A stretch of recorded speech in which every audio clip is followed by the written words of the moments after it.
Bongbong Marcos, oh. Eh, talaga, ang hirap ng buhay. Nakikita namin yan sa probinsya. Ang hirap ng buhay ng magsasaka. Ngunit, ang tanging sa akin palagay, at kami ni Secretary Kiko, ay pinag-usapan namin ng matagal ito. Putang ina, pinag-usapan nyo pa ng matagal, ha? Pinag-usapan nyo ng matagal talaga. O, pakinggan natin kung anong pinag-usapan nila ng matagal. Kung natin mababayin, yung average age ng ating mga magsasaka, kailangan natin pumasok sa mga bagong teknolohiya. Dahil yun, kailangan talaga natin para maging yung bawat hektarya natin, mas malaki ang yield, mas malaki ang ani.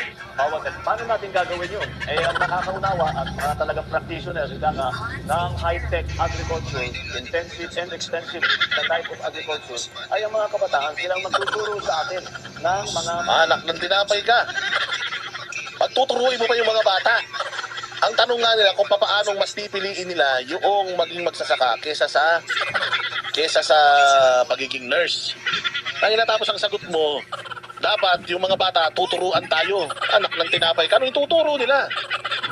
Eh kung hindi na nga sila nag-aaral magsaka at hindi na nga pinapasa ng mga magulang nila yung knowledge sa kanila, kasi nga ultimong mga magulang nila ayaw na silang magsaka dahil mahirap ang maging magsasaka, tapos yung mga bata na magsasaka ay magtuturo sa atin.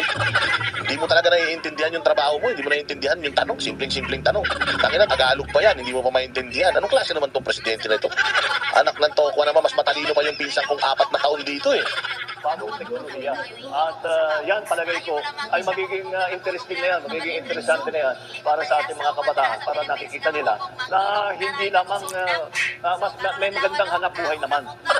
Nakita mo yung mga tao, hindi na nila siya maintindihan. Pagtitinginan na. Utang ina, wala talagang plano tong ulol na ito. 3 taon nang nandirito, tapos isang taon na DA secretary pa to. Naging DA secretary yan ng 1 taon, hindi naghanap yan ng DA secretary.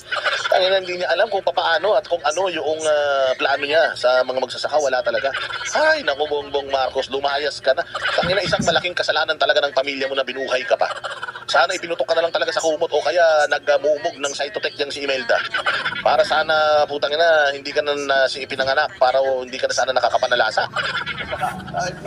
Kahit na may kahirapan talaga ng konti, ay siyempre, kailangan masipag at lahat. Masipag naman ng Pilipino eh. Masipag ng Pilipino. Gago, hindi mo pa nasasagot yung tanong ng bata. Ang dami-dami mo na sinabi, wala ka pa nasagot. Mga bata, masipag naman talaga. Basta't may nakikita silang resulta. Kaya sa aking palagay, yun ang ating pwedeng gawin. At para sa mga mas nakakabata, ay sasabihin nila, interesting to, interesante ito. At puta, nakatulog na sila.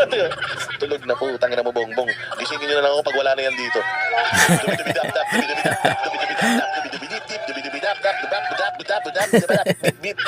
Ilan tong tao na to, walang kaasi-asi. Dada, nakakatawa ka. Tangina sa pag-aral tong hayop na ito. Buisit talaga. palagay ko yung sakot. Puta, nagising siya. Diyan pa rin. Subscribe nyo si Boss Dada. Ha? Pinoy sarap ng chicken skin. Subscribe nyo, Boss Dada. Tapayo. Huwag niyong kalimutan, Boss Dada. Ang ating ani ay palagay ko naman yung mga Pinoy na magiging magsasaka ay sasabihin na worth it ito kahit na may sakripisyo, worth it ito. At yun ang aming para kasi ito yung tinatulungan ng agrikultura ng matagal eh. Oo, tangin na, sinisina naman. Yung nakara-administrasyon, anak ng ay, naku, walang plano kasi. Putangin ng plano, sisihin yung nakara-administrasyon, gano'n. Wala tayong agricultural policy masyado ng napakatagal. Kaya sasabihin ng mga bata, tangin na. pupuntahan hanggang doon na lang yan. Kaya ngayon, papaguhin natin lahat yan. Ngayon, may Paano? na makikita nila, mayroong pagpaganda ng kanilang hanap buhay bilang magsasaka. Tangin ang buhay ito. Ako sasagot. Kasi kung ako yan, sir, Boss Dada, paano bang mapapaganda yung mas pipiliin ng mga estudyante ngayon, ng mga kabataan, yung sasaka kaysa sa pag-nurse? So ano ba ang bottom line, or ano ba ang sagot talaga diyan? Una, pera talaga, kita. Mas malaki ang kita ng mga engineer, mas malaki ang kita ng mga nurse, mas malaki ang kita ng mga piloto, mas malaki ang kita ng mga congressman, ng mga senador. Kasi lahat gusto na maging congressman eh. Kasi pag nanalo kong congressman, hindi na magkakaroon ng mga ganda relos. So lahat ng mga kabataan ngayon na interest, di ba? Nasa IT na. Kumbaga, wala nang interes sa pag-agrikultura dahil nga maduming trabaho, mahirap na trabaho, at tagal-tagal mo mag-aantay, tapos walang kita. So, kita. Yun naman talaga ang unang-una kita, pera. So ang pinakamagandang sagot diyan, gagawin natin competitive ang kitaan sa agrikultura. Oo, magpapasa tayo ng batas para yung agricultural sector ay mas yumaman yung mga magsasaka natin. Imbis na yumayaman yung mga retailer, yung mga bumibili ng palay, mas magiging mayaman yung mga nagtitinda ng palay, lalo-lalo na yung mga nagtatanim. O kung ako ang presidente, ang gagawin ko, bawat magsasaka sa Pilipinas, ire-rehistro ko. At bawat magsasaka, merong allowance sa gobyerno 100,000 monthly. 100,000 buwan-buwan. Tapos yung tanim nila, kapag yung mga tanim naman nila, napayabong nila. Pag napayabong nila yung mga bigas nila, bibilin natin ng 100 ng 1 kilo. Lahat, yung dating biling 1 kilo, 20 pesos lang, bibili ng gobyerno 100 yan. Para talagang magtanim kayo na magtanim, hindi tayo maubusan ng pagkain. Tapos lahat ng magsasaka ay bibigyan ko ng mga traktora. Libre yan, bibigyan ko ng mga makabagong teknolohiya. At kapag ikaw ay magsasaka at nagkaroon ka ng sakit, libre ka na sa lahat ng ospital sa buong mundo. Ganun, di ba? Libre ka na sa lahat ng ospital, kahit anong sakit mo, libre ka, wala kang babayaran. Tapos kapag bumagyo at nasira yung pananim mo, papalitan natin yan ng libre. Aalalayan namin kayo. Tapos lahat ng mga magsasaka dito, hindi ako papayag na ang bahay nila dadalwa lang ang kwarto. Kailangan lahat ng magsasaka, ang bahay nila 3 palapag, minimum. Depende sa laki ng inaambag nilang ani sa bayang Pilipinas. At hindi na kayo magtitinda. Pag ani nyo, pagka kiskis ng mga palay, kukunin na ng gobyerno agad dyan. Pera na kaagad ang kapalit. Tangina niyan.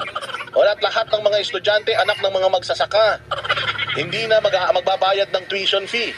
At lahat ng mga anak ng magsasaka, kapag nag-aral sila ng ibang kurso, putyang yan, 5 beses ang tuition. Pero kapag nag-aral sila ng agricultural courses, libre sila sa gobyerno.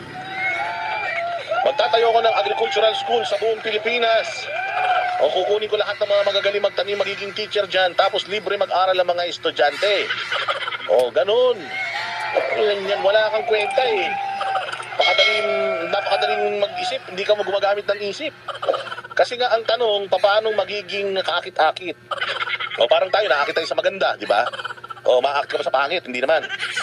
So pagagandahin mo ang agrikultura, bigyan mo sila ng mga bagay na mapapaisip sila, ay putya, magandang magsasaka. Pag nagtanong ka sa bata, pag yung ginawa mo yung mga papagawa ko, yung mga plano ko, pag nagtanong sila, anong gusto mo maging paglaki mo? Maging magsasaka po. Bakit? Kasi po, mayayaman ang magsasaka sa Pilipinas. Ganon. Kayamanin mo yung magsasaka, hindi yung mga may-ari ng mall, may-ari ng ganito, ng ganyan, yung mga vape shop. Ang payamanin ninyo, yung mga magsasaka natin. Tingnan ko lang kung hindi lahat yan naging gusto magsaka. Hinaan nyo mag-isip. Ilan yan? Napakadaling yan. Napakadaling napakadaling sagutin yan kung talagang